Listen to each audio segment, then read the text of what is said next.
Se não me engano, hoje é 8 de junho, né? Metade do ano se foi. Outro dia nós estávamos aqui, no culto da virada, aqui mesmo, né? E como o tempo passa rápido. Não é hora de olhar um pouco para trás, olhar para esse ano. E nós não vivemos 60, 70, 80 anos, nós vivemos um instante. Estamos sempre presos nesse único lugar chamado instante. Não estamos vivendo o que ficou para trás, não estamos vivendo o que está para frente. Estamos aqui agora e é sábio olharmos já para esse ano e pensarmos o que nós fizemos dele. Esse ano é um grande presente de Deus para nós. E a gente sabe que tudo que Deus dá para nós nos dá como mordomos para usarmos bem. E agora já no meio do ano eu quero que nós olhemos para trás e pensemos com as categorias bíblicas se esse ano está sendo vivido como Deus nos chamou para viver. Para isso eu queria meditar em 2 Pedro 1, a partir do 3 até o 12. Diz assim: seu poder divino nos deu tudo o que precisamos para a vida e piedade, por meio do conhecimento daquele que nos chamou para a sua própria glória e bondade. Por meio desta, ele nos deu suas grandiosas e preciosas promessas, para que por elas vocês possam participar da natureza divina e escapar da corrupção que há no mundo causada pelos desejos malignos.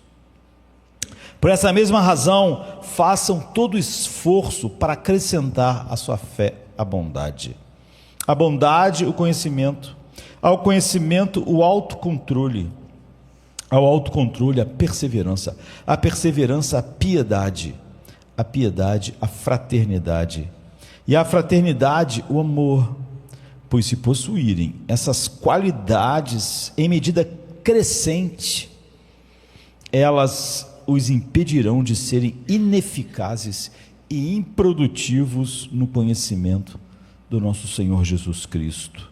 Mas se alguém não as possui, é míope e cego, e esqueceu que foi purificado de seus pecados passados. Portanto, meus irmãos, sejam ainda mais diligentes para confirmar sua vocação e eleição. Algumas versões para fazer firme, ou seja, para ter certeza da sua vocação e eleição. Pois, se fizerem essas coisas, jamais tropeçarão e receberão uma rica acolhida no reino eterno do nosso Senhor e Salvador Jesus Cristo. Por isso, sempre os lembrarei dessas coisas, embora vocês já as conheçam e estejam firmemente estabelecidos na verdade que agora possuem. Então a questão é, junho, estamos aproveitando o ano. Vocês viram as coisas que Pedro empilhou nesse pequeno espaço? A Bíblia é incomparável de todas as formas com tudo que já foi escrito, mas uma das coisas maravilhosas nela é a quantidade de coisas maravilhosas que às vezes há em meia página.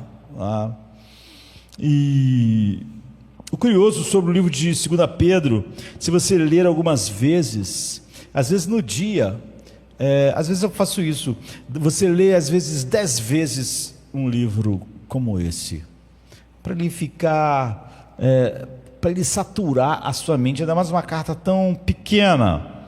Ele é curto o suficiente para isso. E uma das coisas curiosas é que à medida que avança, fica mais sombrio. Em vez de ficar menos, como a gente às vezes espera quando está lendo, e o livro está cheio de advertências severas, de julgamento, de destruição, e a razão para isso é que Pedro, nesse ponto da sua vida, está muito velho. Não pensem naquele Pedro com 30 e poucos anos que andou com Jesus, naqueles primeiros momentos, do Pedro que negou Jesus. Não, às vezes é tão rápido, né? Você sai dos evangelhos, e chega e passa rápido por Atos, e chega nas cartas, e às vezes a gente perde a noção de que passaram décadas e décadas. E agora você tem aqui o que você poderia dizer: Pedro, o velho. Ele está muito velho, e ele sabe que está prestes a morrer, ele diz. E ele logo vai deixar esse povo. Pense esse povo que, apesar de todas as mazelas, porque as pessoas dizem: a igreja primitiva, queridos, há todo tipo de erro naquela igreja, né? Mas temos que admitir uma coisa: se eles não tinham um povo muito melhor do que a igreja teve durante toda a história, apesar das grandes histórias dos mártires, assim, eles certamente tiveram os melhores líderes que esse mundo já viu. Então, a ideia de que a igreja, se a igreja não é o que é, sempre é um problema do líder, não é?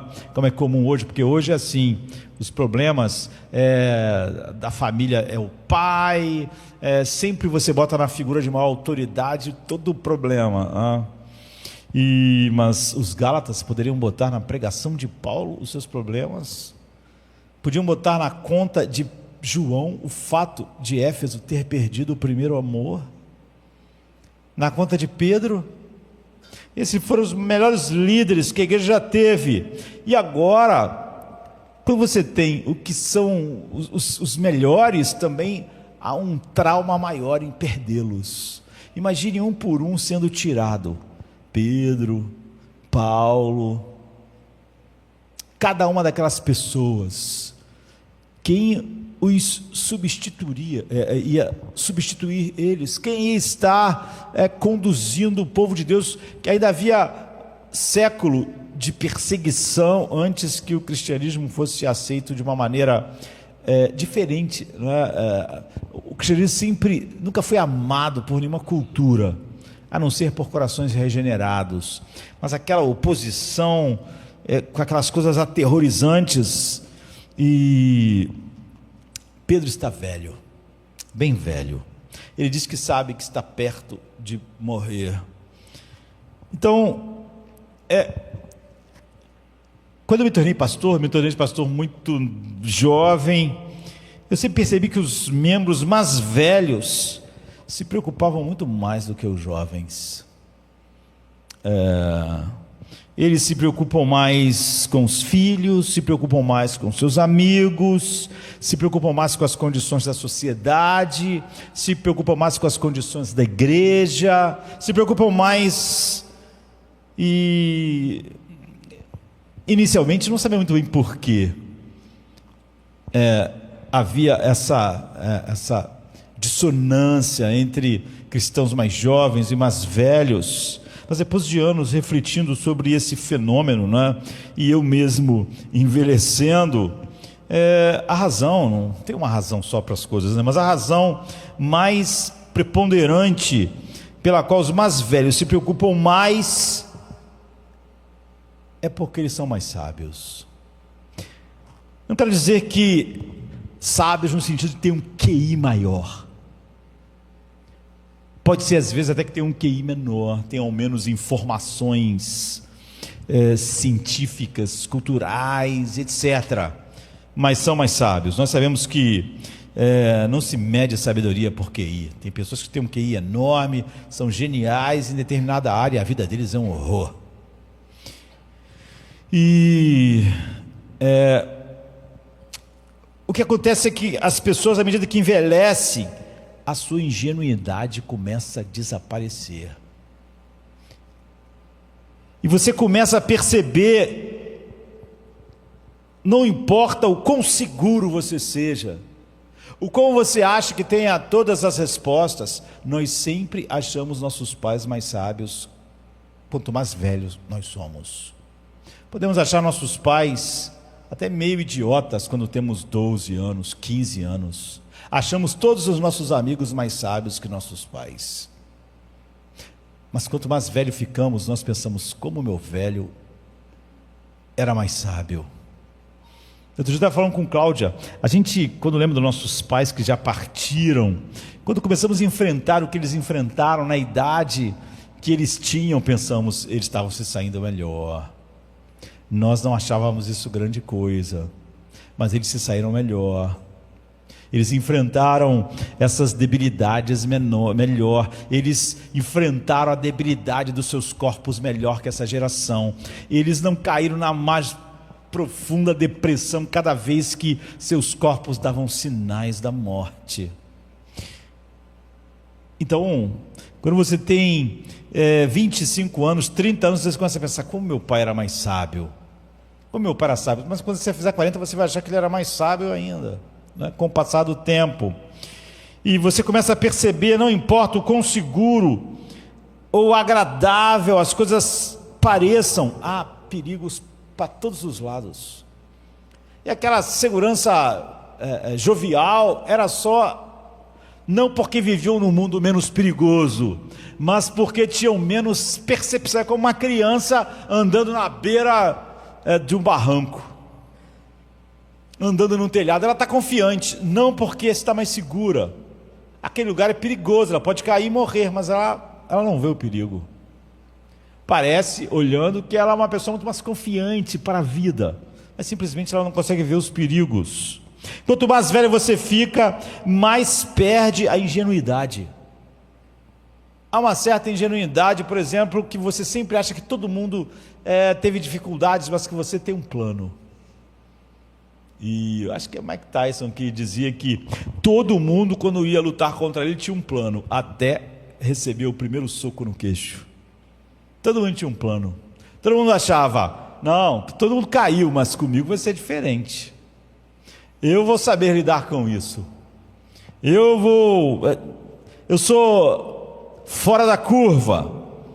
E isso acontece em todas as coisas. Eu já disse isso aqui. Quando você conversa com pessoas muito jovens que vão casar, eu casei muito jovem, ou quando você conversa com pessoas mais velhas, e cada vez pessoas mais estão casando com mais idade, às vezes por boas razões, e muitas vezes por razões ruins, mas muitas vezes, eu diria, por razões sábias. Então, quando você conversa com alguém de 30, 40 anos que vai casar, essas pessoas têm mais medo do casamento. Eles pensam mais nas consequências do casamento. Você sente que eles abordam com mais cautela a ideia, mas não no jovem. Isso está quase sempre ligado a uma certa ingenuidade. É óbvio que as pessoas mais velhas podem hoje demorar mais a casar porque estão dando um valor excessivo à carreira, a se estabelecer, ou ficaram meio perfeccionista com o tempo, ou acreditam naquela coisa boba do mundo de que existe alguém ideal feito para você.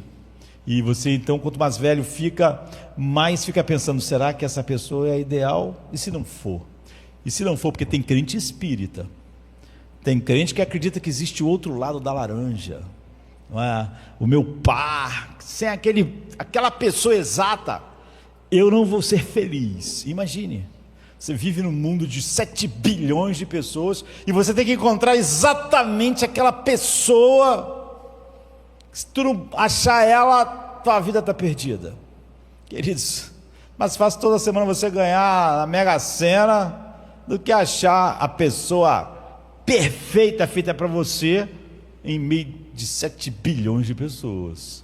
Então é óbvio que você pode ficar meio perfeccionista e acabar tendo uma idealização do romantismo e pensar, se eu não achar a pessoa certa, então as coisas não vão dar certo. E é claro, que quanto mais velho você fica, mais você percebe que essa pessoa perfeita que se encaixa não existe. Portanto, você tem mais cautela, você pensa um pouco mais. Então, há várias coisas ruins pelas quais as pessoas na nossa cultura demoram. As pessoas estão demorando mais a ficar adultas, e etc, etc, etc. mas certamente elas são mais sábias que as mais jovens. Quando você conversa com pessoas que casaram na idade que eu casei, 21 anos, ou menos, 18 anos, 19 anos, quantas vezes as pessoas vão conversar e você vai conversar com elas e você diz, olha, vocês têm que pensar muito em resolução de conflitos, porque haverá muitos conflitos para serem enfrentados, e solução de problemas.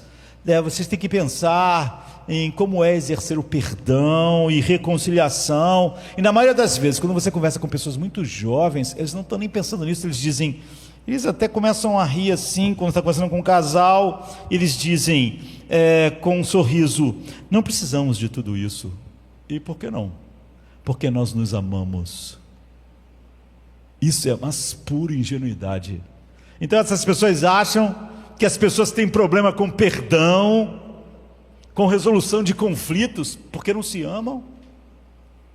Que se você amar alguém, essas coisas, você não vai para o seu casamento ser o que deve ser, não vai ter que lidar com conflito, e com perdão, e com reconciliação, e com negar coisas que você gosta em favor do outro, e o outro também. Essa é a resposta mais tola que alguém poderia dar. Não precisamos nos preocupar com isso, porque nós nos amamos. Como se isso fosse realmente resolver todos os problemas de todos os pecadores que agora vão juntar suas vidas. E você só quer sacudir eles e dizer, você não tem ideia de quão perigoso é o coração do homem. Se é a pessoa que você mais ama, se você tivesse ideia de como é o coração dela, você não diria que só porque a ama vai ficar tudo bem. Se você conhecesse o teu próprio coração, você não acreditaria nisso. Então,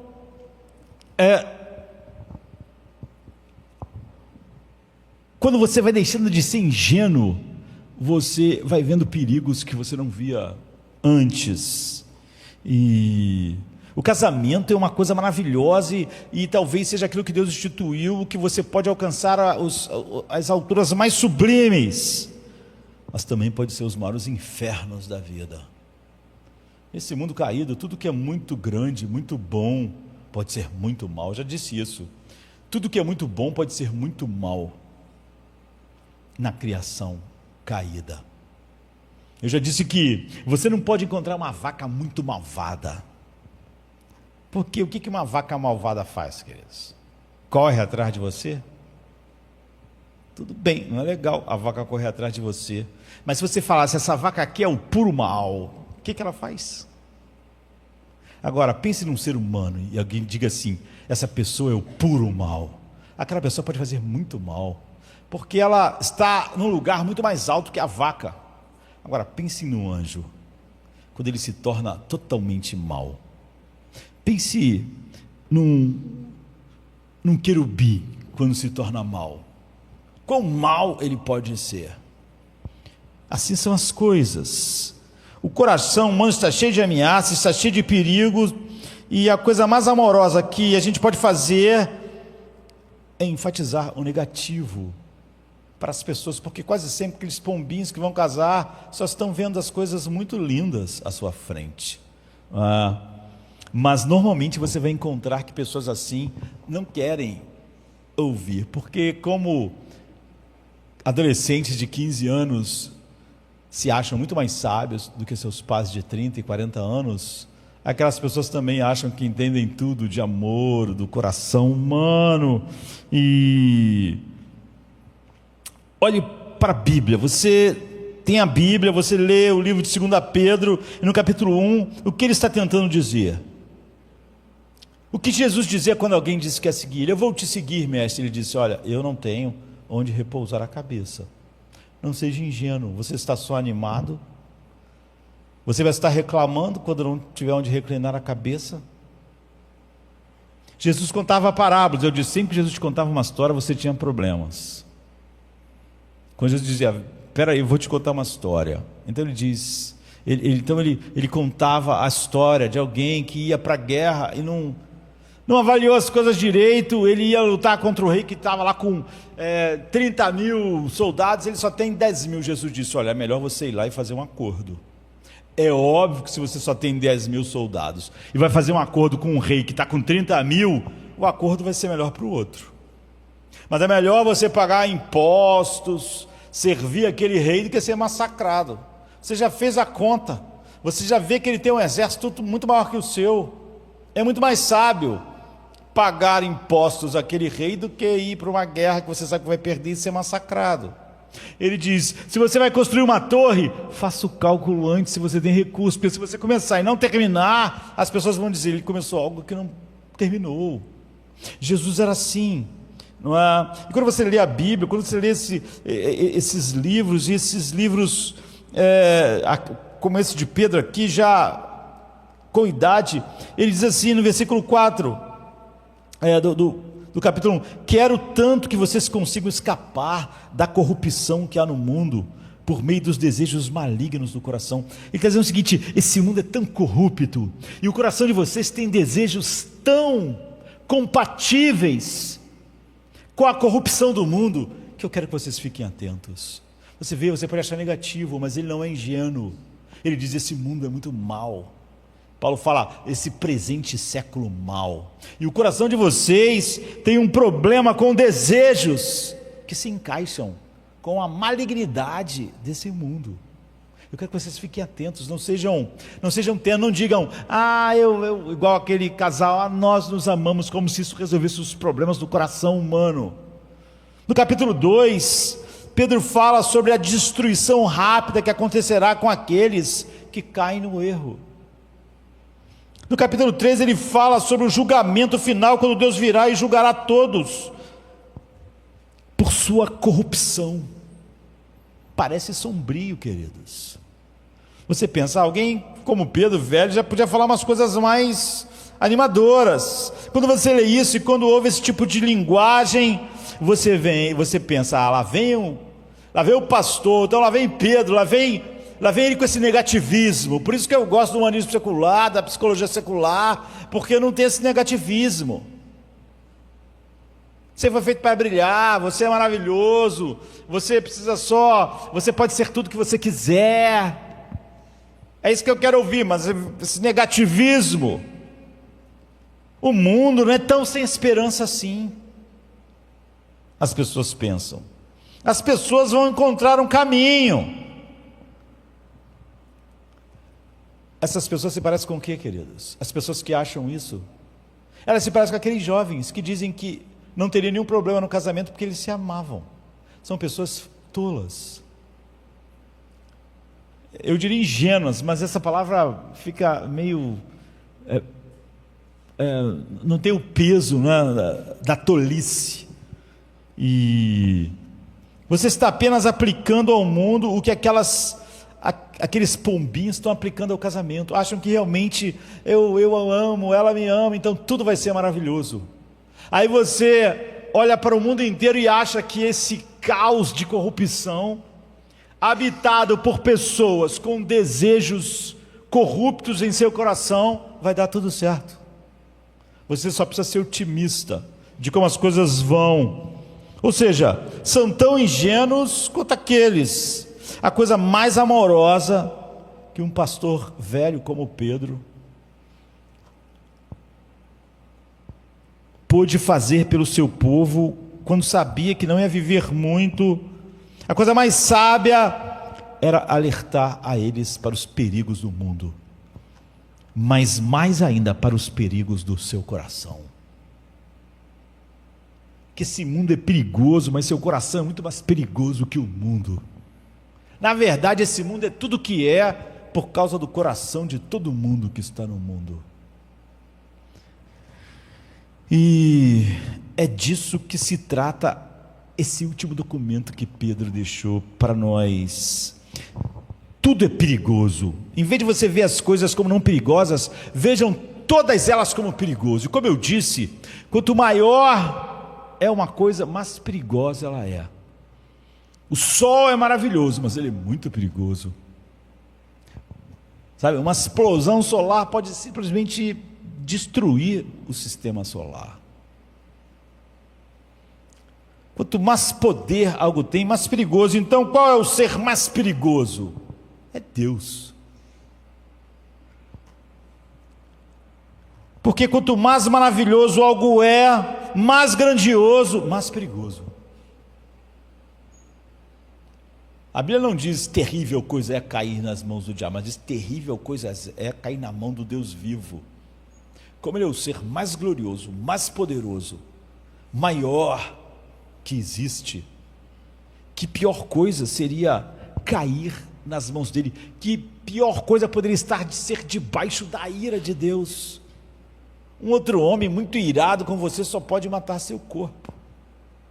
Jesus diz: mas vocês deviam temer aquele que depois que mata o corpo, coloca vocês no inferno. A esse eu digo, temei.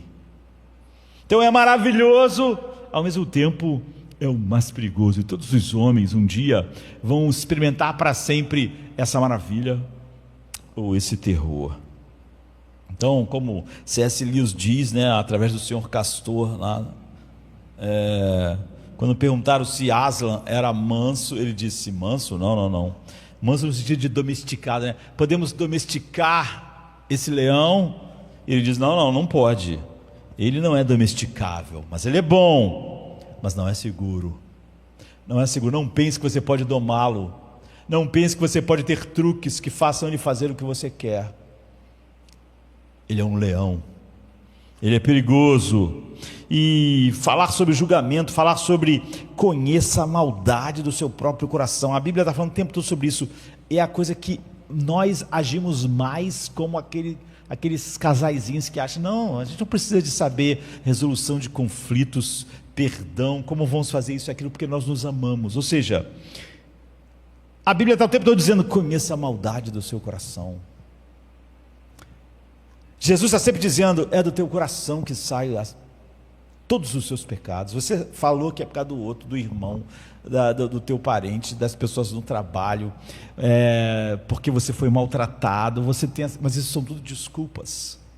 Quem foi mais maltratado que Jesus? Qual é o único ser humano realmente injustiçado no mundo? E por que não saiu nenhum pecado dele?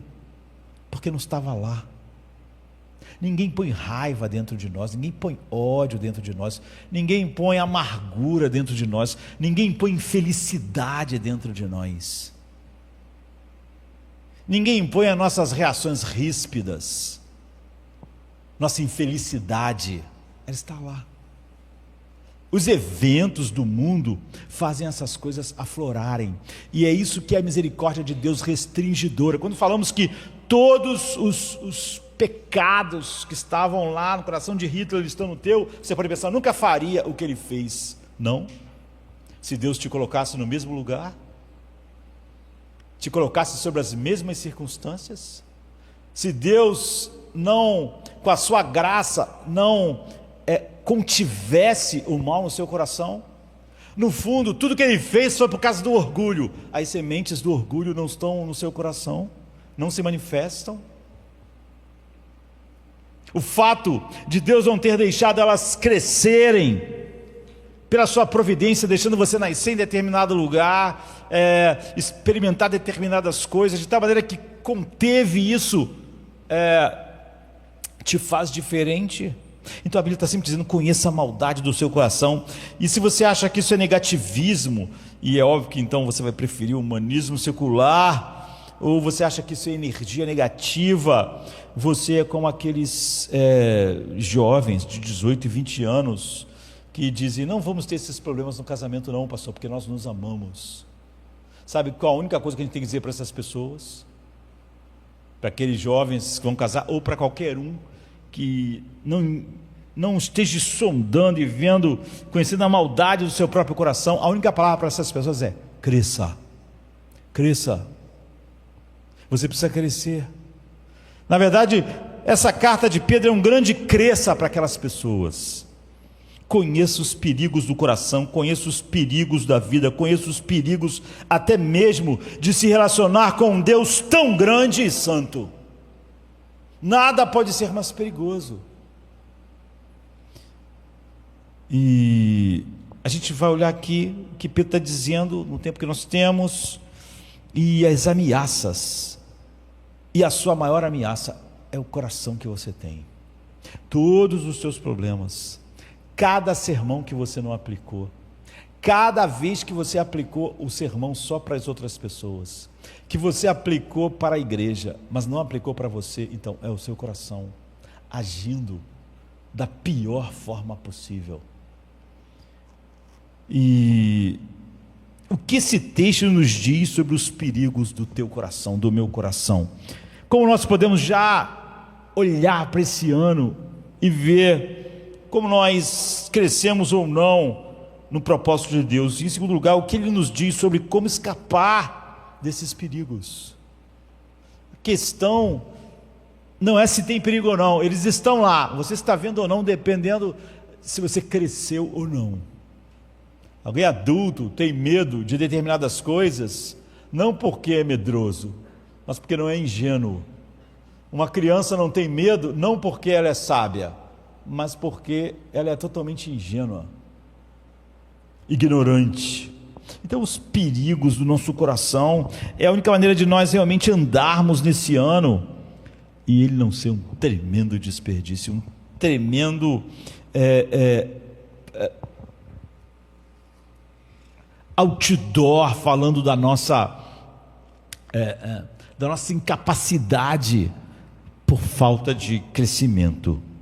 Então a resposta clara é que há muitos perigos, e quase todos os perigos da nossa vida é por causa dos nossos próprios corações. Há muitas ameaças e perigos. No entanto, Pedro acha e foca aqui naquilo que é principal, naquilo que é mais importante, naquilo que é o seu maior problema. O que ele diz? Qual é o principal perigo que você precisa reconhecer sobre o seu próprio coração? Qual é a principal falha estrutural que você precisa estar ciente, que está no seu coração, se você quiser levar uma vida prudente, sábia, que glorifica a Deus no pouco tempo que você tem nesse mundo? Primeiro, se você quer entender o que ele está dizendo, precisa perceber que ele está falando com pessoas que ele considerava pessoas maduras. E isso é raro quando você lê as cartas do Novo Testamento. Sabe? Olha o último versículo. Por isso, sempre os lembrarei dessas coisas, essas verdades, né? Esse ensino, embora vocês já as conheçam e estejam firmemente estabelecidos na verdade que agora possuem. Aqui o apóstolo Pedro, e como eu disse, esse é um dos grandes elogios que você vai ver na Bíblia, porque é raro. Ele está dizendo a uma igreja para a qual ele escreve: vocês sabem as verdades, vocês cresceram. Ele não está dizendo o que quase toda a carta da Bíblia está dizendo: vocês são pessoas firmemente estabelecidos na verdade.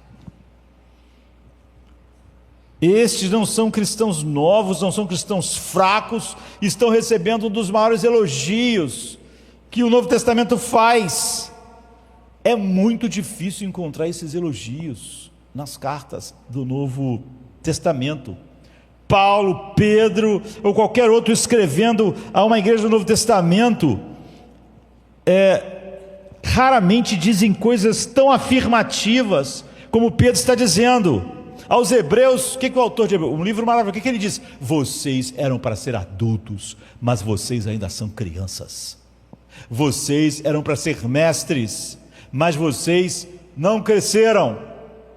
Vocês não sabem lidar com os sofrimentos, não sabem viver como filhos de Deus na aflição, porque vocês não cresceram.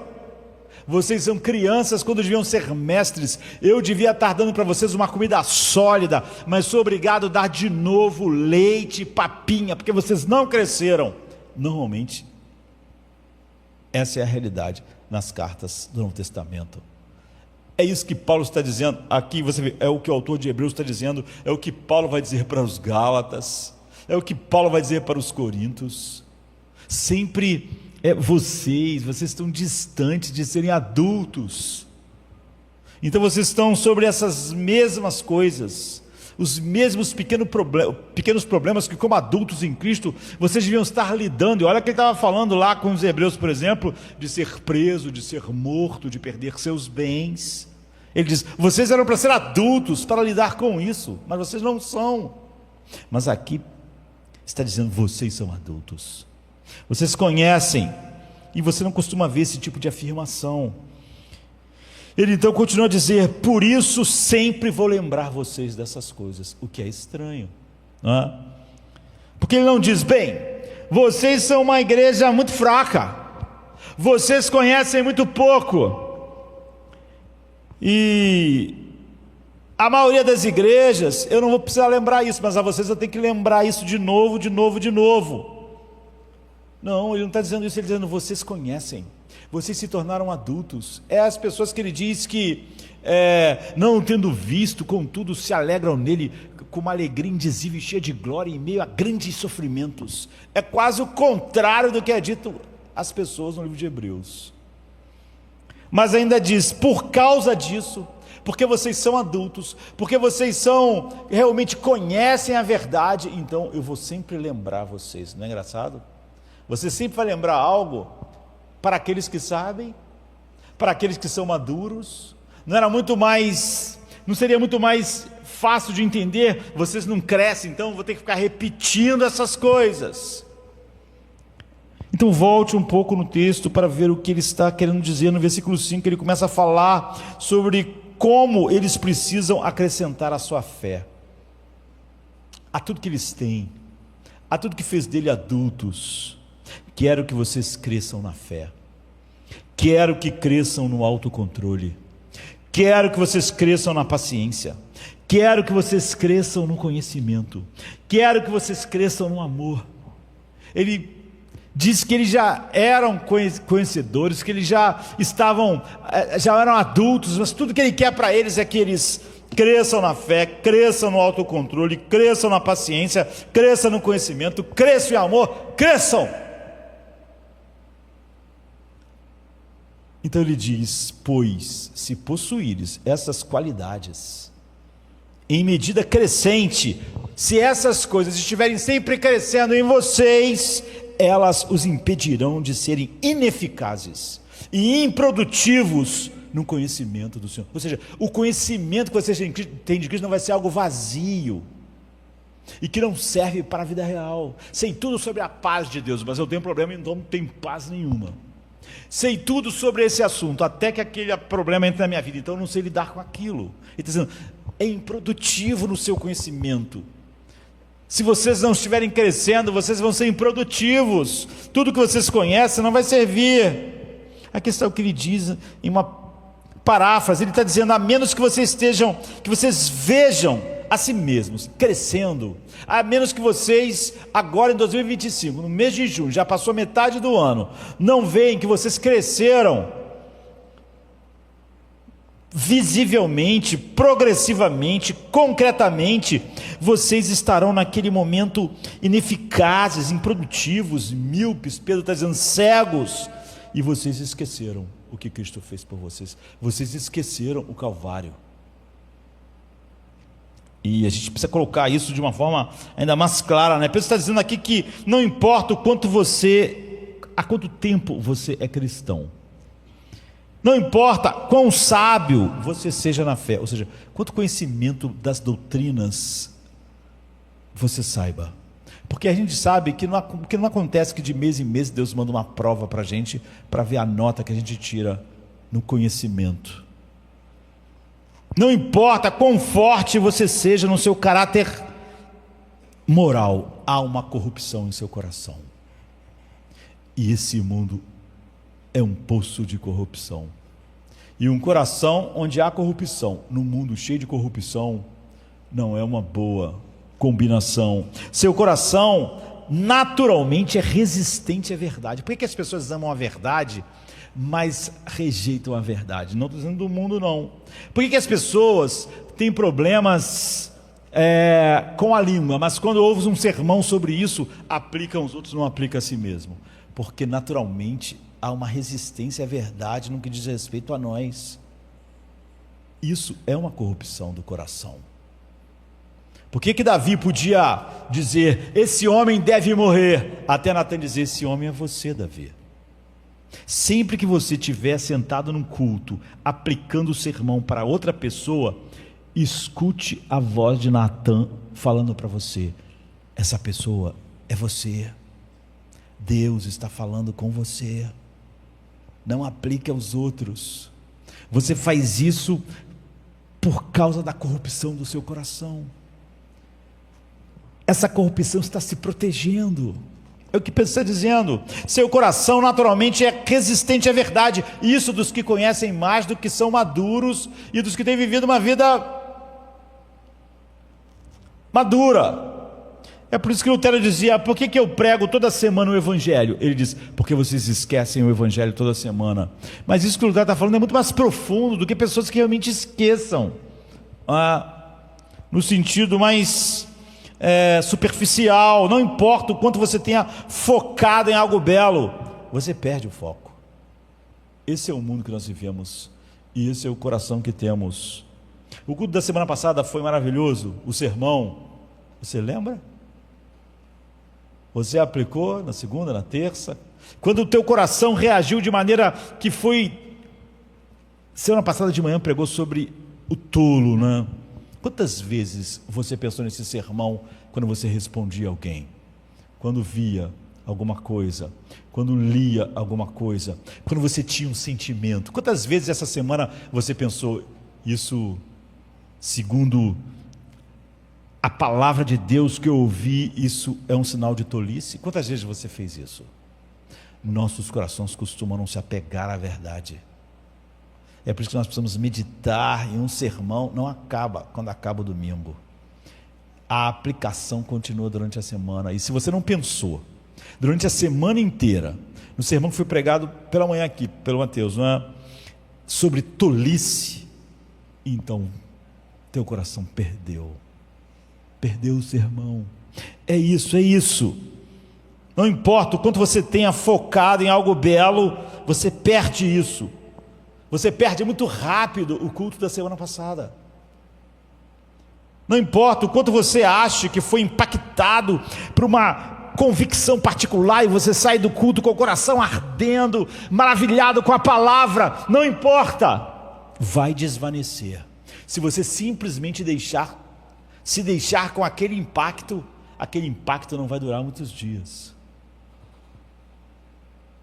Se você deliberadamente não manter aquilo na sua mente, o que chamamos de meditação, durante toda a semana, você vai perder. Ainda que realmente tenha tido um impacto maravilhoso em você, não importa quem você seja, não importa quão estabelecido, não importa quantos anos, ou até quão maduro, quão treinado, não importa quão moral você seja, ele diz, por isso eu sempre vou lembrar você dessas coisas. Eu vou dizer de novo e de novo, não porque vocês são uma igreja infantil e que vocês não conheçam a verdade, mas vocês a esquecem. É algo surpreendente o que ele está dizendo. Ele diz, a menos que você esteja constantemente, incansavelmente intervindo no seu coração é a coisa mais perigosa na sua vida. Seu coração esquece a verdade. Ele não esquece o mal, mas ele esquece a verdade. Você não precisa meditar no mal para lembrar. A pessoa vem a um culto, ela disse que o culto foi maravilhoso, o sermão foi maravilhoso, no final do culto, alguém passou por ela rápido e não falou com ela. Ela logo, quando encontrar o próximo irmão, vai dizer, puxa, a pessoa passou por mim e nem falou nada. O que o coração guardou? Uma semana depois, talvez ela não saiba muito sobre o sermão, mas sabe o que alguém falou que a desagradou. E quando pensa naquilo, vem os sentimentos. Quando pensa no sermão, não vem a doçura. É o coração. Seu coração esquece, Pedro está dizendo. Todas as coisas belas, todas as coisas amorosas, todas as coisas verdadeiras que você experimentou por meio de Deus, o teu coração é perigoso porque ele esquece. Tudo estará perdido, cada uma das coisas. Quantos sermões? Um ano tem 52 semanas. Portanto, se você ouviu o sermão domingo de noite e de manhã, Durante o ano todo você escuta mais de 100 sermões. Quantos ainda estão moldando a sua vida? Como estamos na metade do ano, então você já está na metade dessa quantidade. Tudo estará perdido, cada uma delas, a menos que você esteja ativamente lutando contra a tendência do seu coração de esquecer. Quando a tendência do seu coração de querer aplicar aos outros exatamente porque não quer aplicar a si mesmo. A menos que você esteja combatendo, a menos que você esteja fazendo um esforço concentrado, isso vai te derrubar. É isso que Pedro está dizendo para eles. Diz que há uma corrupção, há uma falha estrutural em seu coração, e ele lembrará o ruim e esquecerá o bem, inevitavelmente. O seu coração naturalmente lembra as coisas ruins e tem um teflon para as coisas boas. Isso é algo muito, muito, muito forte, e a gente precisa se deter nisso um pouco. Se em junho de 2025, onde nós estamos, nós já precisamos rever o que ficou para trás. Quantas vezes no ano passado, ao ouvir um sermão, você disse: nunca mais vou fazer isso de novo, nunca mais vou desonrar Deus assim? Quantas vezes ouvindo sobre a agonia no jardim, o inferno infinito que Deus tomou no cálice por causa da sua falta de perdão para alguém, você disse: nunca mais vou ser uma pessoa assim. Aprendi a lição. Ou quando você passou por uma grande aflição, depois de um livramento, aprendi a lição. Essa é a coisa mais tola que se pode fazer. Nunca, nunca, nunca mais eu vou fazer isso. E tempos depois, essa verdade ainda é urgente para você? Você realmente se tornou alguém mais fácil de perdoar? Essa verdade terá a mesma centralidade na sua consciência do que teve naquela hora que o sermão tocou em seu interior e você disse que nunca mais agiria daquela forma? Ou ela tem a mesma influência que tinha naquele dia, naquele instante? Muito raramente, muito raramente. Quando a Bíblia fala sobre pecado, ela diz que toda a nossa pessoa foi manchada pelo pecado. Tudo em nós foi tocado pelo pecado. Não há nada em nós que não tenha sofrido a corrupção, nada.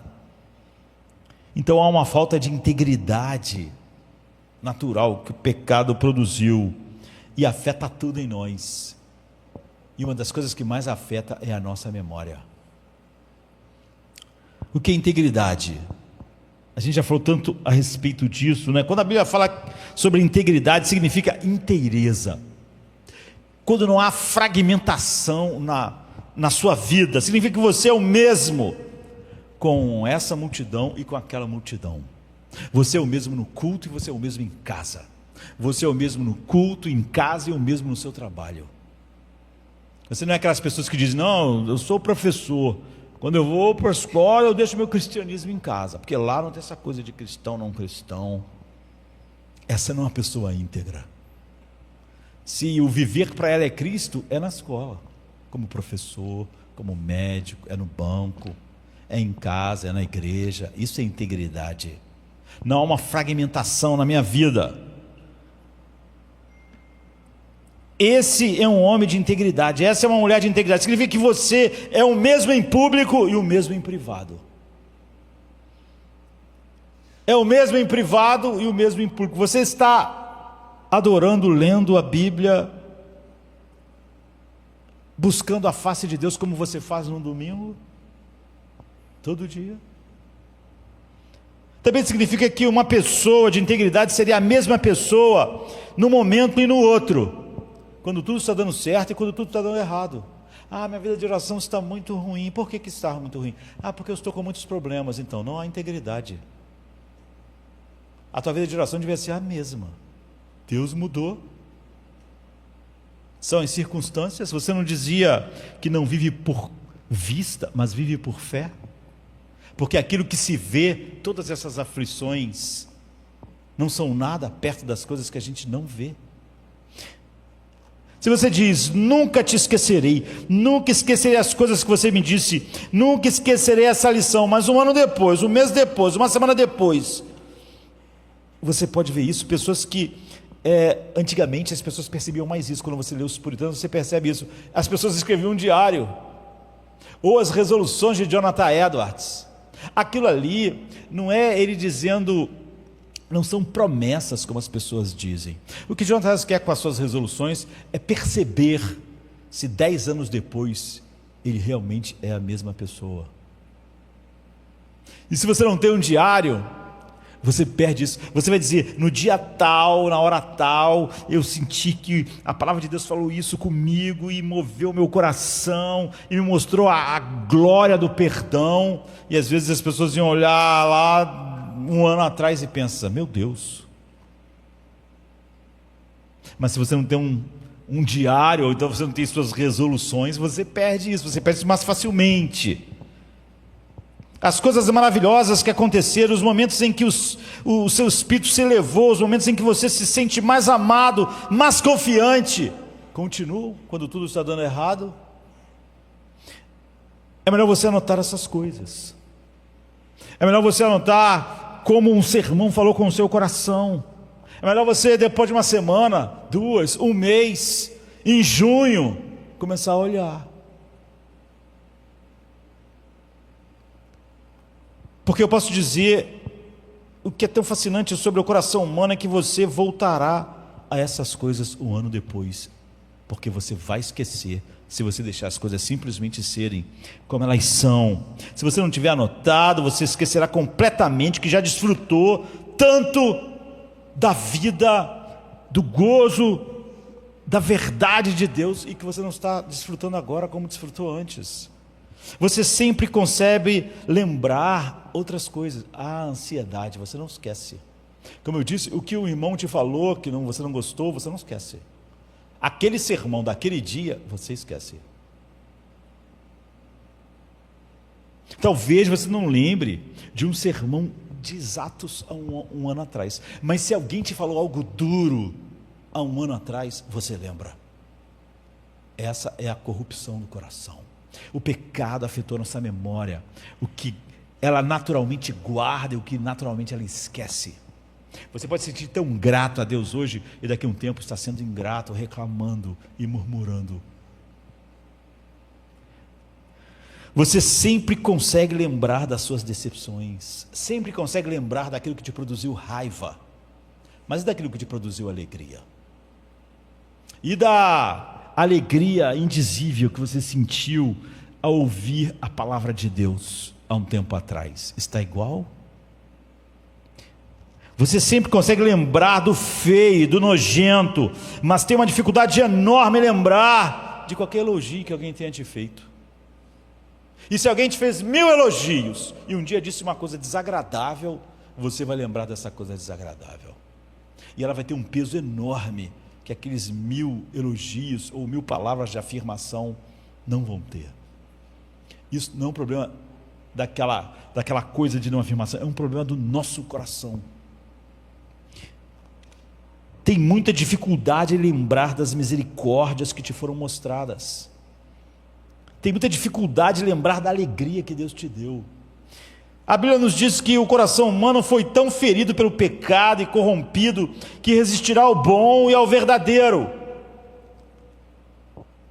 mas sempre encontrará falhas nas coisas. Sempre dirá que o que Deus deu não foi o suficiente. Sempre dirá que foi imperfeito ou negará o que aconteceu, mas vai se agarrar ao feio. Há muitas pessoas que dizem, espera um minuto, você disse que o coração humano tem uma tendência a esquecer, mas há muitas coisas da minha vida que eu gostaria de ter esquecido, mas eu não esqueço. Não esqueço de uma coisa que meu pai me disse quando eu tinha 12 anos de idade. Você vê como é o coração humano? Quantas coisas o teu pai te disse maravilhosas durante a sua vida, você lembra? Mas não, toda a sua vida de adulto é afetado por uma coisa que te disseram com 12 anos. Isso não diz uma coisa boa sobre o seu coração. mostra quão corrompido ele foi pelo pecado. Há coisas que meu pai me disse, a pessoa disse, que eu não consigo tirar da minha cabeça. Seu pai já morreu. Faz 40 anos. Nunca mais pude ser o mesmo. Que desgraça de coração é esse?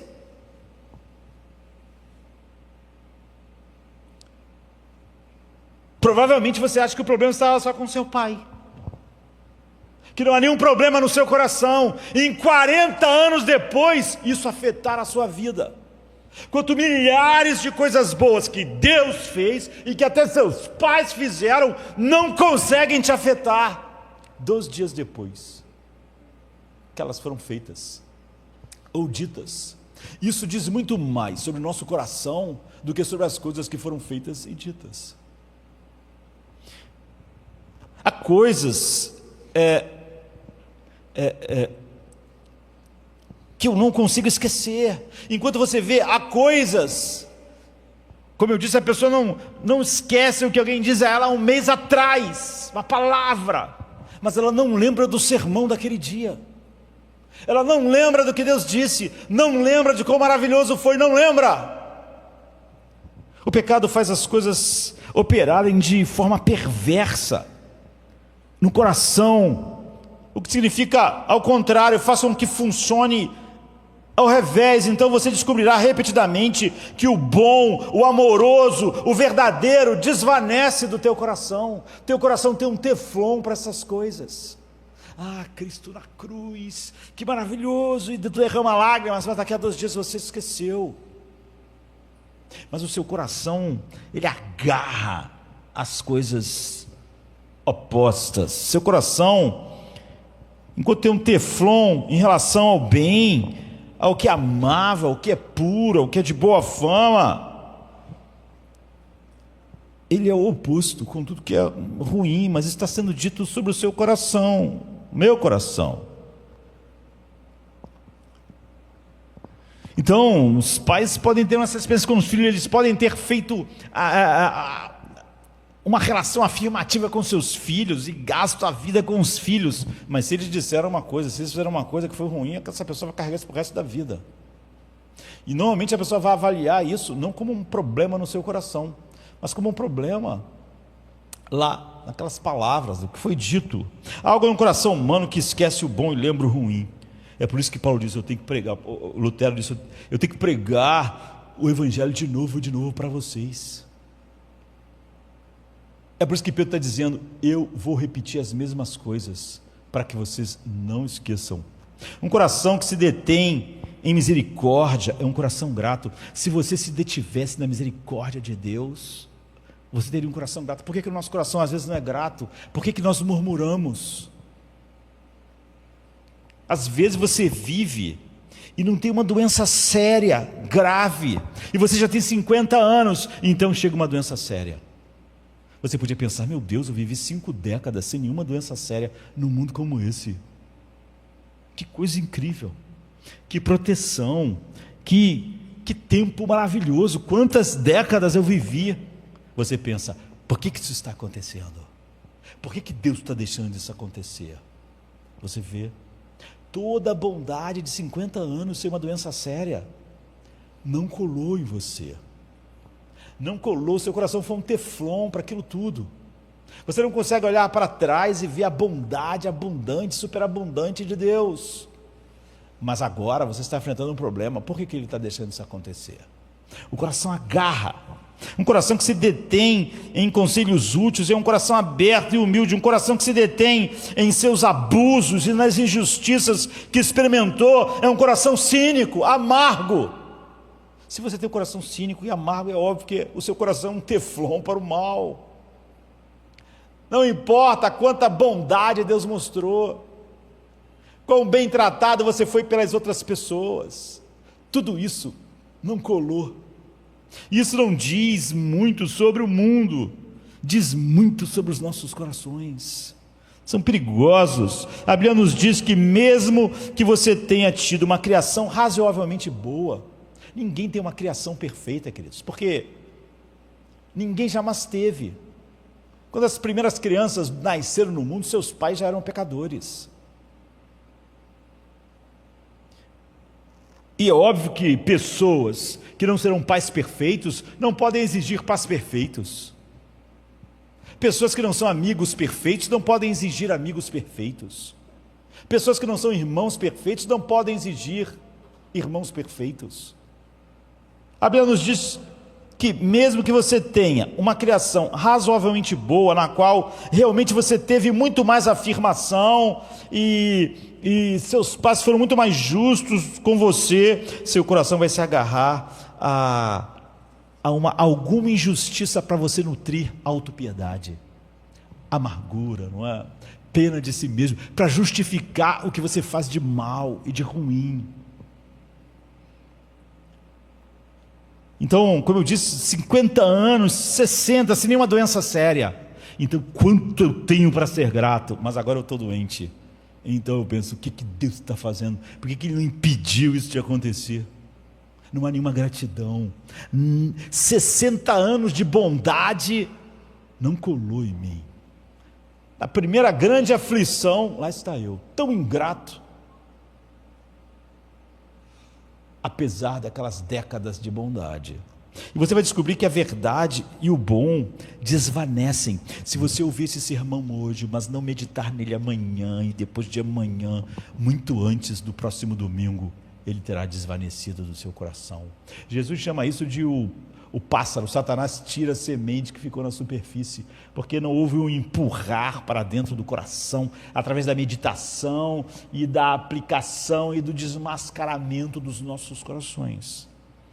Isso é bem sério, porque isso mostra quão perigoso é o seu coração. Ainda mais uma cultura que diz que você deve confiar no seu coração, seguir seu coração, e etc, etc, etc. A maioria das coisas que você deveria estar lembrando, você já esqueceu. Quantos sermões você já ouviu sobre orgulho, autopiedade, ansiedade? Você ainda tem desculpas para essas coisas até hoje. Você esqueceu. Agora, você esquece o que o humanismo secular ensina? A psicologia secular? Você não tira logo um versículo secular do bolso para justificar a sua vida? Houve muito mais coisas boas que aconteceram com você do que, mesmo nesse mundo ímpio, que só merece a ira de Deus. Vamos ser sinceros, queridos, a maior parte dos dias de uma vida de uma pessoa não é com dor, não é com sofrimento. A maior parte dos 60, 70 anos que ele viveu sem dor. Mas isso fez diferença? É disso que ele lembra? Há muito mais pelo que você deveria estar grato do que você pode até ser grato aí agora, você pode até lembrar de coisas pelas quais ser grato, mas eu vou dizer uma coisa, há muito mais para você ser grato do que você consegue lembrar. Seu coração está desconectado com a realidade, a Bíblia diz. Então, a pessoa viveu 50 anos de saúde, ela viveu 50 anos desconectada da realidade de que Deus estava dando saúde a ela esse tempo todo. E porque ele está desconectado com essa realidade, ele não é cheio de gratidão. Agora que a aflição chegou, ele é cheio de amargura. Eu não consigo mais orar, não consigo mais isso, não consigo aquilo outro. Ele tem todas as espécies de problemas. Seu coração está até certo ponto insano, porque ele filtra tudo que é ruim e deixa passar todas as coisas boas. Por isso que Davi diz que eu não me esqueça de nenhum só dos seus benefícios. Quando alguém diz algo bom para você, você não consegue realmente acreditar. Quando algo bom aconteceu com você, quando você ouviu algo bom, aquilo que é verdadeiro e amoroso, aquilo desvanece muito fácil. Você não fala assim, 20 anos depois, eu sou uma pessoa assim por causa disso, essa coisa é maravilhosa. Mas você diz, eu sou assim por causa daquilo que me fizeram quando eu tinha 15 anos de idade, quando eu tinha 20, por causa daquele casamento fracassado de 30 anos atrás. Quando você vê o feio e o nojento, isso se fixa no seu coração. Esse é o perigo. E você esquece Agora, esquecer não é inocente, não é um problema bioquímico no seu cérebro, faz parte do nosso ser quebrador de aliança, é isso. Esse esquecimento não é a sua inocência, é a sua culpa, é a minha culpa, faz parte do fato de que nosso coração não consegue se agarrar à verdade, mas se agarra rapidamente à mentira, não consegue se agarrar à bondade, mas consegue se agarrar rapidamente a uma palavra má, e não largá-la mais, e carregar aquilo para o resto da vida. Enquanto o salmista diz, guardei tua palavra no meu coração, normalmente as pessoas guardam o quê? Guardam palavras ruins, palavras que te trouxeram raiva e ira, elas guardam no seu coração. Para quê? Para pecar contra Deus. Porque o salmista diz, guardei a tua palavra para não pecar contra ti. Quando nós guardamos tudo menos a palavra, a intenção é pecar. O que sai disso senão um pecado? Amargura, ingratidão. Agora, como podemos escapar desse perigo? Como podemos viver de maneira a estarmos cientes da falha estrutural do nosso coração, não do coração da humanidade? Há sim essa mesma falha em todos os corações, mas não é o meu problema, nem o seu. Nosso coração é o nosso problema. Como podemos viver de maneira a estarmos cientes dessa falha, para que possamos superar e vencer? Como? Aqui está a resposta. A única maneira de escapar do perigo do coração é por meio de lembrar, acrescentar e testar. Lembrar. Temos pouco tempo. Se você quer evitar o tipo de vida distorcida que você terá ou tem, a menos que esteja disposto a admitir a maldade do teu coração nessa área. Meu coração é assim, daqui para frente eu estou totalmente focado nesse problema, nessa maldade estrutural do meu coração, e quando eu sentir que ela está aparecendo, eu vou combatê-la, de uma maneira, a tolice do seu coração, a fraqueza do seu coração. Se você quer evitar o tipo de vida patológica, que vão te dar 10.000 diagnóstico de doenças, como se você tivesse pegado um vírus, quando na verdade é seu coração que agarra todas as coisas, mais e guarda como se fosse um tesouro, para dele extrair amargura, medo, ansiedade, depressão, e nunca ouviu. Deus falou 1000 vezes, não temas, eu estou contigo, eu não te deixarei, eu dei a minha própria vida por você. Nada disso cola. Mas o que gera o oposto, como cola?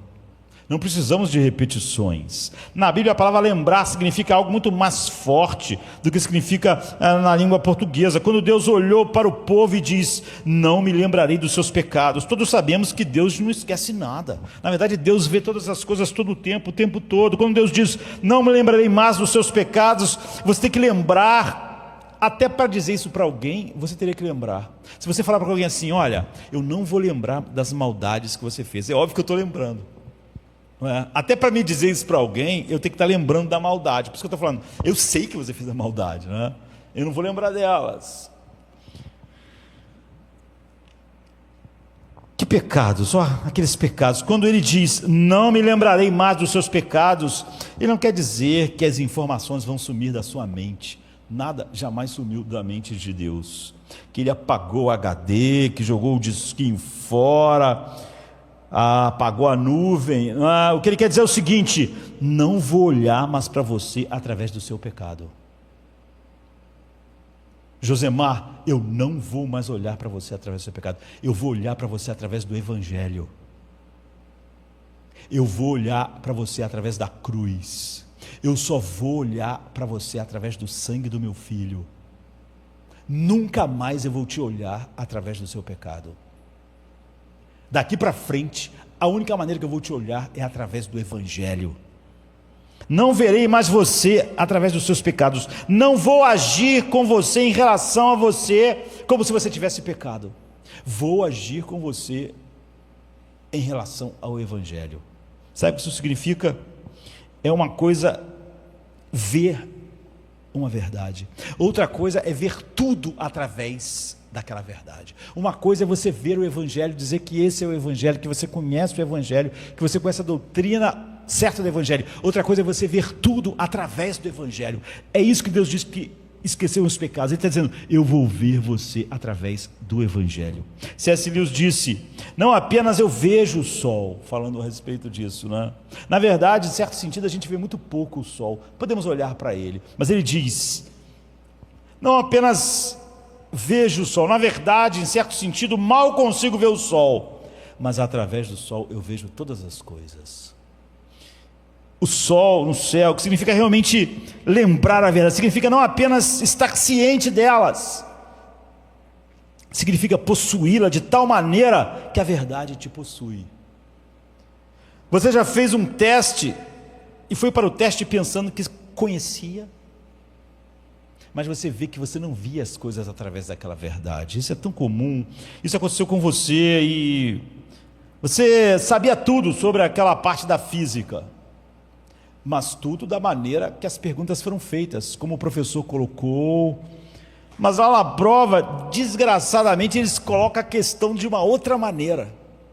Não é da maneira que estava lá na hora que ele estava ensinando. E você não consegue ver a vida através da mecânica física, através da ótica. Você não consegue. Você conseguiu decorar que em algumas situações como a mecânica funciona e como a ótica funciona, mas agora fizeram uma questão que você nunca viu, então você não sabe. Você não sabe aplicar. Você não sabe aplicar a mecânica aquilo. Não sabe. Então você descobre que eu conhecia a química, mas eu não consigo ver as coisas através da química. Eu não consigo ver as coisas através da física. Então agora, como eu nunca vi isso e eu não consigo ver através, você percebeu que, embora tivesse uma consciência do que a química diz, das formas, a física, você não possui conhecimento necessário para usá-lo. A maioria das pessoas não conhece o Evangelho a ponto de usá-lo. Ele entende todas as doutrinas, acontece um problema na vida dele, ele tem que perguntar a alguém como vai aplicar o Evangelho àquilo. Ele não sabe. No fundo, ele não sabe. Porque saber, é como C.S. Lewis diz, é você ver através daquilo. Eu passo a ver tudo, eu não só vejo o sol, eu vejo tudo através do sol. Você não possuiu o suficiente para ver o mundo através daquilo. Se ao menos você tivesse um conhecimento verdadeiro, você pensa assim, pelo menos se fosse de múltipla escolha, eu ainda podia tentar saber, mas agora não tem. Uma coisa é você concordar com o Evangelho, uma coisa é o Evangelho te possuir, e você ver a vida através dele. Deus vê, se você está numa relação com ele, ele diz, eu te vejo através do Evangelho. Mas se realmente você é capaz de articular, usar e aplicar a verdade, é outra coisa. Quando a Bíblia diz, tem que lembrá-los, tem que fazer vocês, Pedro está dizendo, lembrar dessas coisas, significa que você tem que pegar a verdade e de maneira disciplinada deve intervir de fora. O seu coração sempre precisa do Evangelho que vem de fora, da verdade que está na Bíblia, para intervir sobre ele, para enxergar ele através do Evangelho. Você tem que ter um sentimento e conseguir enxergar aquele sentimento através do Evangelho. Senão, você não sabe lidar com ele. O seu coração, o gelo vai se formar sobre o seu coração e o tempo todo a sua relação com a verdade não vai ser uma relação que você consegue enxergar as coisas através. Você tem que quebrar, tem que derreter o coração, mas tem que ser algo de fora. Uma verdade que é objetiva, mas que você consegue ver através dela, seu coração e todas as coisas. Tenha isso em mente. Quando Pedro nos diz que tendemos a esquecer a verdade, ele não está apenas dizendo que tendemos a esquecer verdades boas e agradáveis em geral. Quando Pedro diz, tenho que lembrá-los dessas coisas, do que ele está falando? Ele não está falando de pensamento positivo em geral, tem que lembrar das coisas maravilhosas, porque isso aí fica parecendo com esse chá ralo, que é servido para nós, na nossa cultura. Pense em coisas boas, para a vida melhorar, pense em coisas positivas, e fica parecendo esse monte de bobagens da nossa cultura. Nossas mentes têm que ser controladas pelo que é bom. Você pense, seja positivo, livre-se dos pensamentos negativos. Não é isso que a Bíblia está dizendo de forma alguma. Não pode estar mais distante da Bíblia do que dizer, passe pensamentos positivos, pregue sermões que faça todo mundo se sentir bem, pensar positivamente sobre si, positivamente sobre o seu coração. Não é isso. Só funciona quando sua vida está em um daqueles raros períodos em que tudo está indo bem. Não há nada mais irrealista do que isso, e não há nada mais distante do irrealismo do que a Bíblia. O que Pedro nos diz no versículo 9: mas se alguém não possui isso, é míope e cego, e já esqueceu que foi purificado pelo sangue de Cristo dos seus pecados. O que é isso? Aqui está a chave. Nesse parágrafo Pedro diz, vocês precisam estar crescendo, lembrando-se em medida crescente, de tal maneira que isso produza autocontrole. O que é autocontrole, queridos? Você está vendo isso em sua própria vida? Uma capacidade crescente de estar no controle de si mesmo? Uma espécie de domínio do seu coração, das suas próprias emoções, dos seus hábitos. Isso está acontecendo, Pedro diz. Se não está, você esqueceu o Evangelho. Então ele diz, em segundo lugar, vocês deveriam estar crescendo na perseverança. Nesses 6 primeiros meses de junho, de 2025. Sabe o que é isso? Perseverança é a capacidade de não desanimar frente aos obstáculos. Você não precisa de perseverança se não houver obstáculos. A capacidade de nunca desistir. A capacidade de enfrentar qualquer coisa sem desmoronar, sem sucumbir. A capacidade de enfrentar qualquer coisa e não desanimar. Você tem esse tipo de poder. Pedro disse, se você não está crescendo nisso, você esqueceu o Evangelho.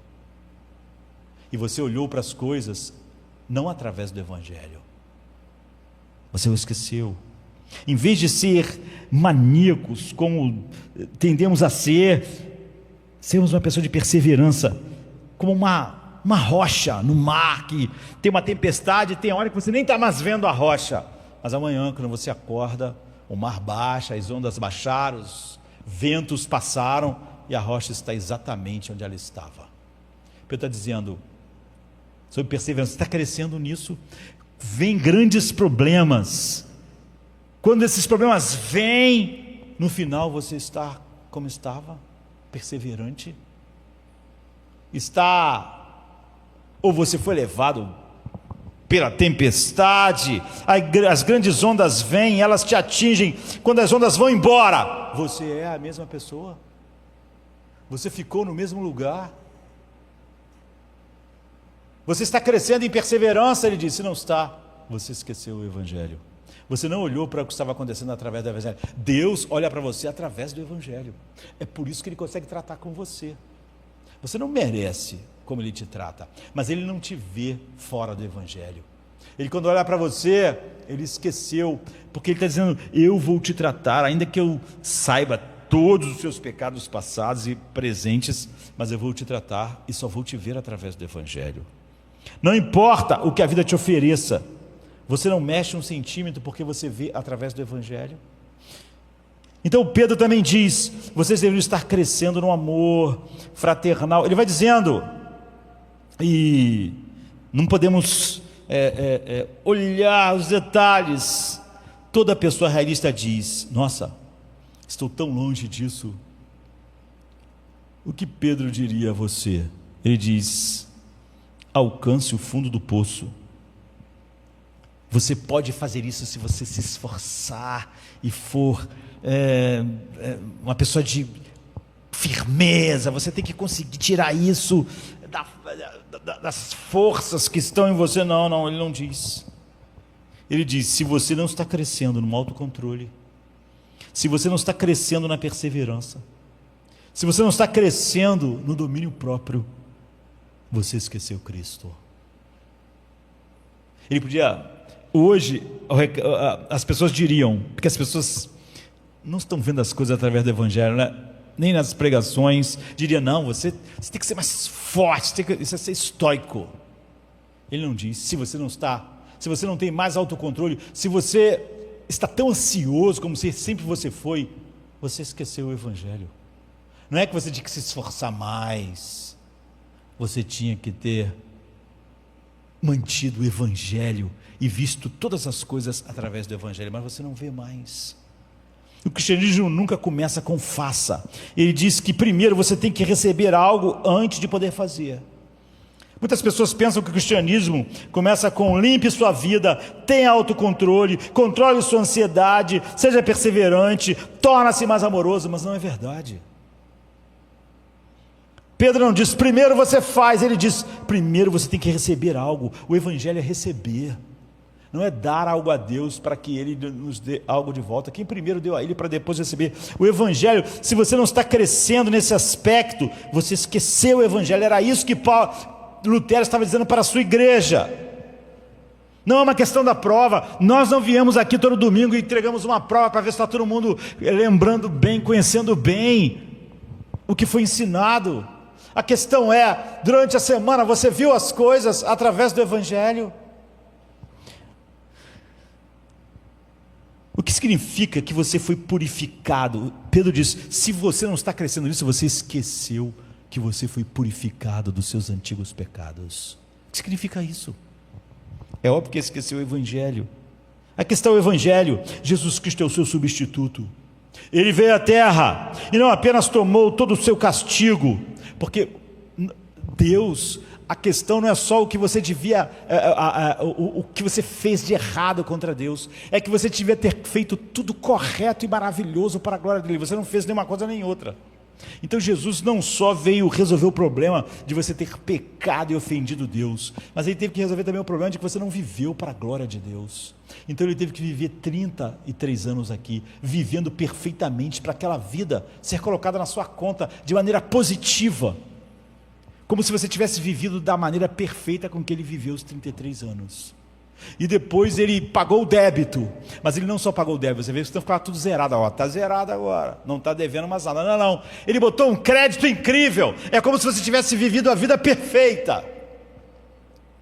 Porque ele fez isso, se você foi levado a confiar e fazer dele o foco da sua lealdade, o Pai te acolhe completamente, te aceita totalmente, e todo o registro dele, tanto do que ele viveu positivamente, quanto do que ele recebeu, é colocado. E Deus diz, nunca mais vou olhar para você fora do Evangelho.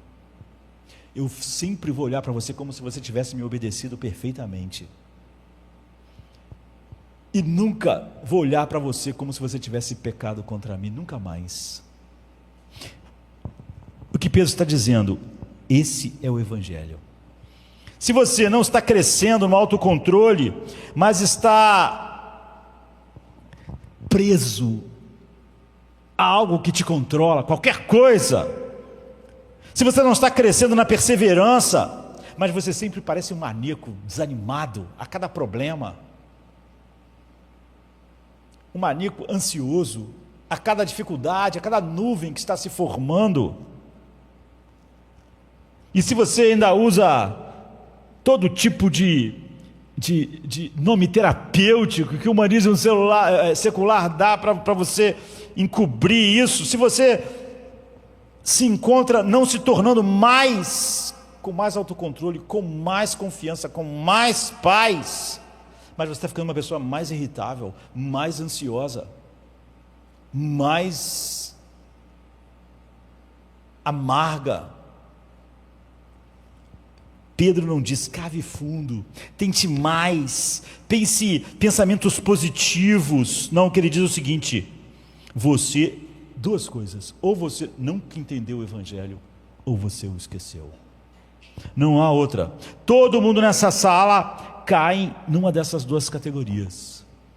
Ou você nunca entendeu o Evangelho, ou você esqueceu dele, se não está havendo esse crescimento que é o que ele diz. Ou você é alguém que nunca entendeu o Evangelho, nunca o compreendeu de verdade, você pensou que o cristianismo era realmente sobre fazer em vez de receber, Você nunca entendeu, ou então você entendeu e está no processo de esquecê-lo, porque, como eu disse, como Pedro está dizendo, nosso coração, ele esquece essas coisas. Enquanto ele não esquece alguma coisa que o papai ou a mamãe disseram há 30 anos atrás, nosso coração esquece o Evangelho, todo dia. Todos nessa sala estão numa categoria ou na outra. Então deixe-me falar a ambos, para irmos para o fim. Primeiro, como você sabe se já entendeu o Evangelho verdadeiramente? A questão teste, sabe? Acrescente todas essas coisas, Pedro diz: autocontrole, perseverança, paciência, piedade, justiça. Quando você olha para elas, como você se sente? A maioria das pessoas ou sente que isso é muito restritivo, ou sente que é impossível.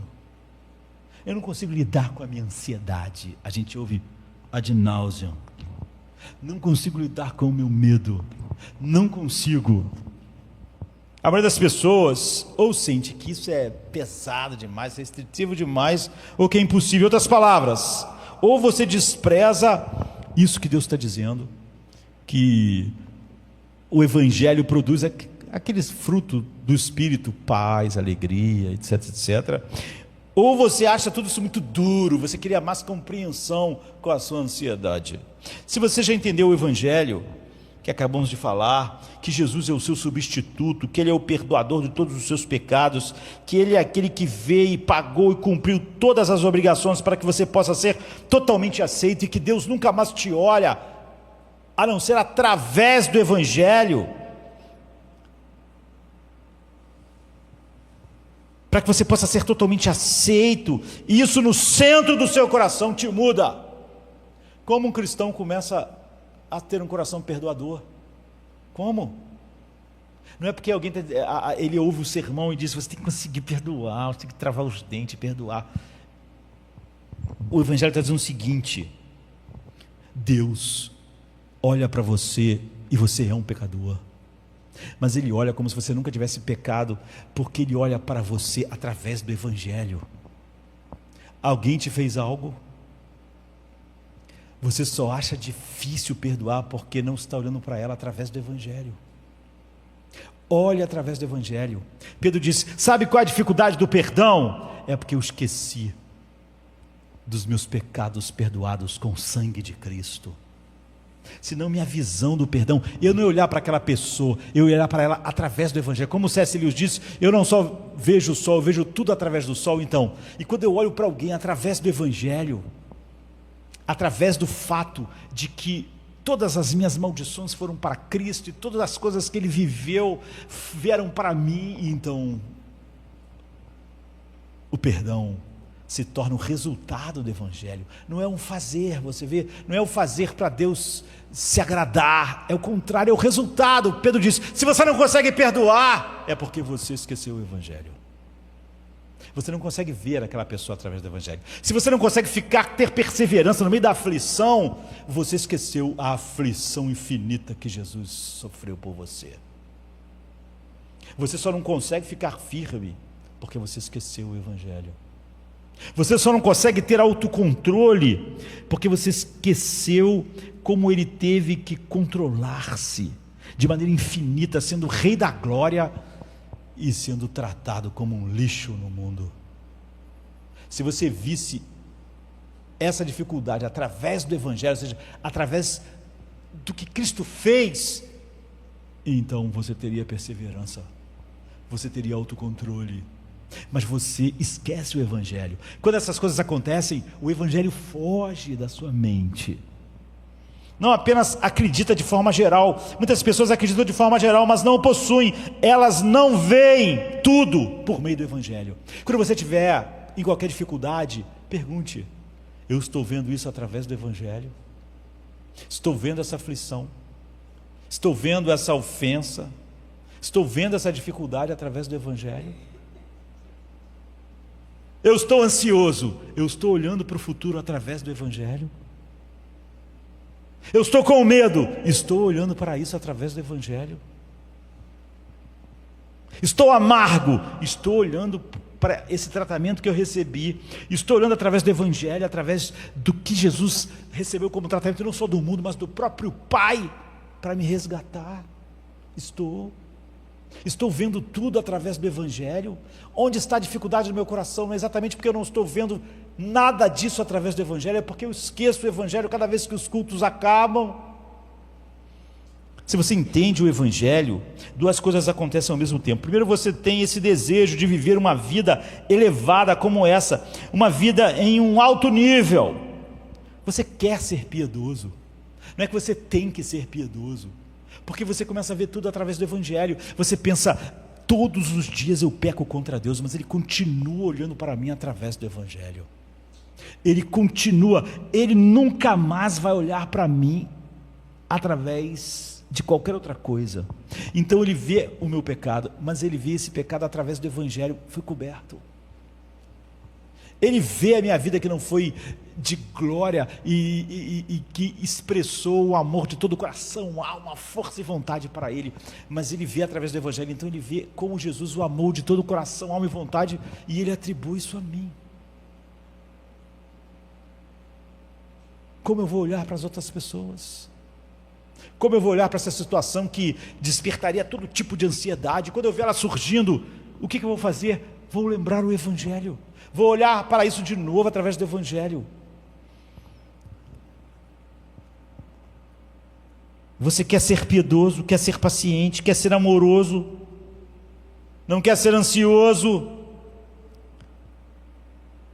Você quer ser piedoso porque você diz: eu vejo o que Ele fez e o custo, e como Ele me amou livremente, e eu desesperadamente quero agradá-lo, e quero ver tudo através do que Ele fez, porque o Deus Pai olha para tudo na minha vida através do que Ele fez. Eu não ouso olhar para as situações a não ser através do que Jesus fez. Eu não ouso olhar para as ofensas a não ser através do que Jesus fez. Eu não ouso olhar para aquilo que causa nas pessoas ansiedade a não ser através do que Cristo fez. Eu não ouso olhar para isso que normalmente me desmoronaria. Eu vou olhar através do que Cristo fez, e isso traz firmeza. Mas ao mesmo tempo o Evangelho não apenas te atrai para esse alto padrão, mas te liberta para mirar nele quando você tem medo de falhar. Por quê? Porque Jesus já pagou pelo meu fracasso. Eu não tenho nem ansiedade de pensar: e se eu falhar? E se eu falhar? Meu Deus, se eu falhar? Porque eu sei que Ele pagou e bebeu o cálice pela minha falha. Ele já fez isso. É por isso que, como eu sei que Ele pagou pela minha falha, eu não tenho medo de nominar minha falha. Se eu sentir inveja, eu posso olhar para a inveja e dizer: é inveja. Por quê? Porque Jesus já pagou por essa inveja, mas é inveja. Normalmente você não quer olhar e ver uma inveja no seu coração, porque você não olha através do Evangelho. Então você pensa: se eu fui invejoso, então Deus... Mas quando você olha através do Evangelho, você pode dar os nomes certos. Você não precisa do humanismo secular para se desculpar. Você só precisa do Evangelho. E uma das maneiras de distinguir entre alguém que entendeu o Evangelho e alguém que não entendeu é que as pessoas que não entenderam o Evangelho, quando veem os altos padrões, sentem que Deus é muito exigente. Quem entendeu o Evangelho sabe que Ele cumpriu toda a exigência. Ou você o despreza, ou você fica desesperado com o padrão. Alguém que entendeu o Evangelho diz: mais do que qualquer coisa, eu quero viver isso. Mas quando eu falhar, eu sei que Deus vê tudo através do Evangelho na minha vida. Você está livre para buscar a vida que honra a Deus. Alguns de vocês não entendem o Evangelho, muitos outros entenderam, mas esquecem. E é a segunda coisa. Percebam, hoje os nossos principais problemas vêm de esquecermos. Todo dia você tem que perceber que o Evangelho deixou de ser o teu óculos funcional. Se você olhar para a ofensa de alguém com o óculos do Evangelho, através do Evangelho, vai ser uma uma coisa perdoar. Se não for, não vai ser. Vai ser o oposto. Você fica olhando para as coisas através do óculos da cultura, do humanismo secular. Significa quando ele diz, se você não está crescendo no autocontrole, Pedro, na perseverança, você esqueceu que você foi purificado dos seus pecados, você esqueceu o evangelho. E você diz, sou cristão há anos, nunca esqueço que fui purificado pelo sangue de Cristo. Esquece. Porque não é possível ao mesmo tempo estar lembrando de como Deus te perdoou em Cristo e ter dificuldade para perdoar. Não é possível. Não esqueci disso, mas estou com medo e ansioso. Deprê de algo que está por vir essa semana. Sério? Você realmente vê tudo através do evangelho? Cristo à direita do Pai, intercedendo por você. Você escondido em Cristo está com medo? Ansioso? Você realmente está olhando aquilo através do evangelho? É claro que não. Em outras palavras, sua perseverança está enfraquecendo. Sabe por quê? Sabe por que você está com medo? Você esqueceu que Deus, em seu amor livre, eterno, vibrante, alegre, merecido, imutável, soberano, embora você merecesse 1000 infernos, disse, eu jamais vou te deixar. Você esqueceu. Pedro está dizendo, é a única razão do medo de vocês. Colocou os seus braços ao redor, Deus em Cristo te recebeu. Você esqueceu disso, sim, você esqueceu. E se Ele rasgou o coração do seu próprio filho para te salvar, como Ele te deixaria nessa situação?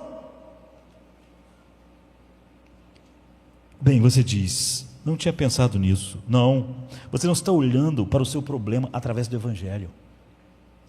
Sempre que você estiver sentindo qualquer coisa incompatível com o que a Bíblia diz, diga, eu estou olhando através do evangelho, eu estou esquecendo.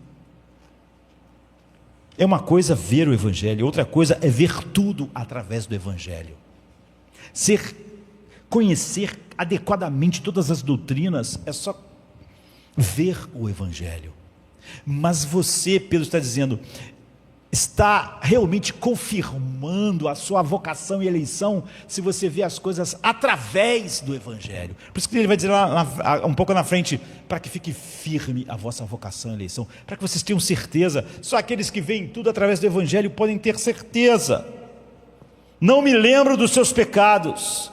Ele quer dizer, não vejo você através dos seus pecados, eu vejo você através do evangelho. E você então começa a ver tudo através do evangelho. É o que o Pedro diz. Quando ele diz, você tem que lembrar que foi purificado, significa que você tem que ver tudo através disso. Você está lutando com a amargura contra alguém agora, nesse instante. Você está vendo essa pessoa através do evangelho. Ah, mas ela é meu inimigo. A Bíblia diz assim, ele morreu por nós quando nós éramos seus inimigos. Você está vendo isso? Você está vendo quão inimigo você era quando ele morreu por você? Então, se você visse aquela pessoa através do evangelho, todas as coisas começam a mudar. Mas Pedro disse, se você esqueceu o evangelho e você não consegue ver nada através do evangelho, então você não vai estar crescendo em autocontrole, domínio próprio. Temos que encerrar, não é? Lembrar, a gente disse, mas você tem que acrescentar. Com toda a diligência, façam todo o esforço para acrescentar à sua fé o autocontrole, a piedade e assim por diante. Eu acabei de dizer que o cristianismo não começa com fazer, começa com receber tudo que Cristo realmente fez, receber perdão, receber nova vida, receber Deus como Pai, só receber. Uma vez que você coloca as primeiras coisas em primeiro lugar, que o evangelho é só receber, as segundas coisas em segundo, então haverá uma diligência. Há muito trabalho em incorporar o evangelho em sua vida e ver tudo através do evangelho, queridos. Há aquilo que nós chamamos de disciplina espiritual. Há a disciplina espiritual de meditar na palavra de Deus, a disciplina espiritual da oração, a disciplina da responsabilidade com outros cristãos. E podíamos falar sobre cada uma delas. Todas essas disciplinas têm que ser trabalhadas todos os dias. E se você olhar para realmente todos os homens que Deus usou, quem fala melhor do que, quem prega melhor as doutrinas da graça do que os puritanos, e quem ao mesmo tempo fala melhor sobre todo tipo de disciplina que fluiu de ver as coisas através do Evangelho. Eles perceberam que todos os dias tudo estava lutando para entrar e tomar o lugar do Evangelho. Todo dia alguma coisa vai querer que você veja a vida através daquilo. A última coisa que o mundo e o Satanás e o teu próprio coração natural, a tua carne quer, é que você não veja a vida através do Evangelho. É que você não veja quem te feriu através do Evangelho. É que você não veja nada que é perigoso através do Evangelho. Ou porque você nunca vai poder lidar realmente com ansiedade, com medo. E o jornal quer fazer você ver a vida através dele. A internet quer. O humanismo secular quer. Toda a luta do mundo é você não ver a vida através do Evangelho. A batalha acontecendo pela própria alma, e essas pessoas viveram vidas assim. E por último, testar, queridos. É ótimo na Bíblia o que ela é tão prática. Alguém pode estar perguntando agora: não me importo com o que você diz, ou dizendo, né? Você é muito negativo, prefiro ouvir Freud. Eu sou cristão, eu acredito sim que fui purificado dos meus pecados passados, e eu não esqueço isso. Ok, mas não está lidando com essa ansiedade, não é? Nem com seu medo, nem com sua amargura, nem com sua firmeza. Pode ser verdade que você veja o Evangelho, mas é evidente, Pedro está dizendo, que você não vê as coisas através dele. Pedro diz: se você está crescendo na medida crescente nessas coisas, então a melhor maneira não é você simplesmente se convencer, eu estou fazendo isso. Vá perguntar às pessoas que mais convivem contigo, marido, a esposa com o marido, com os filhos, você com um amigo próximo. Eu sou uma pessoa mais autocontrolada do que eu era antes? Você percebe que eu sou uma pessoa muito menos ansiosa, muito menos sem firmeza, muito mais sensível?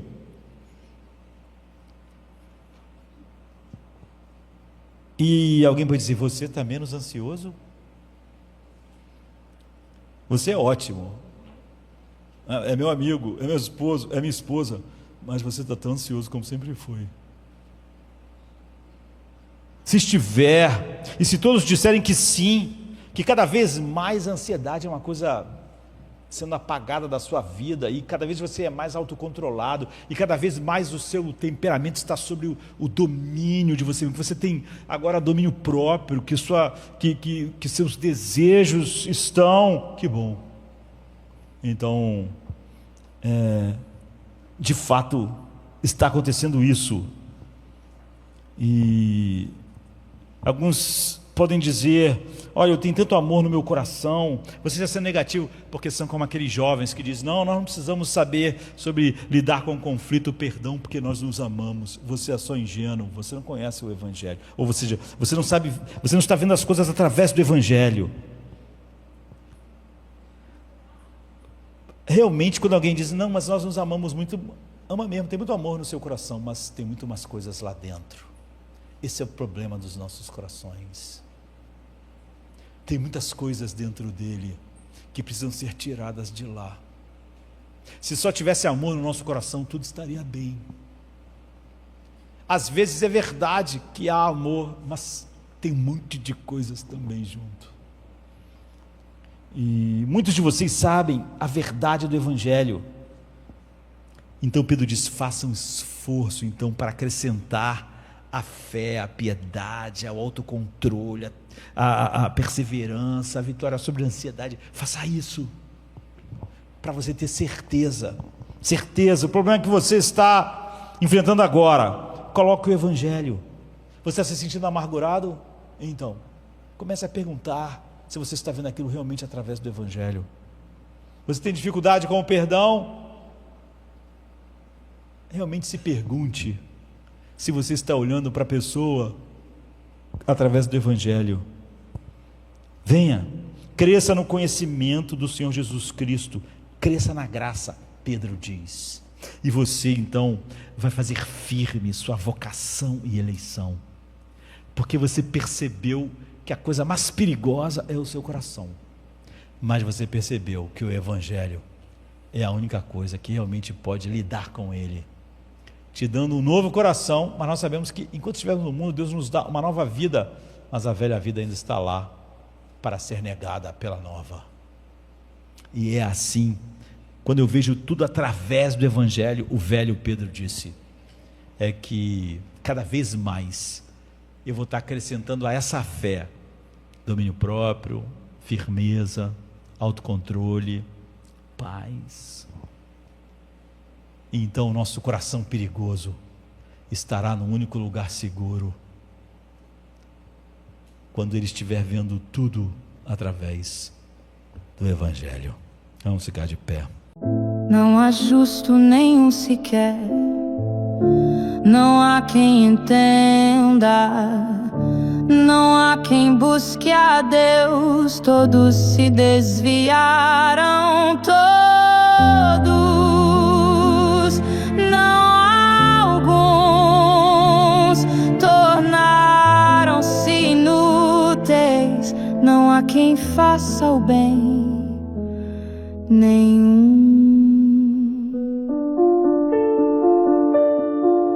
Suas gargantas são sepulcros abertos, lábios cheios de veneno, línguas cheias de engano, bocas marcadas de maldição.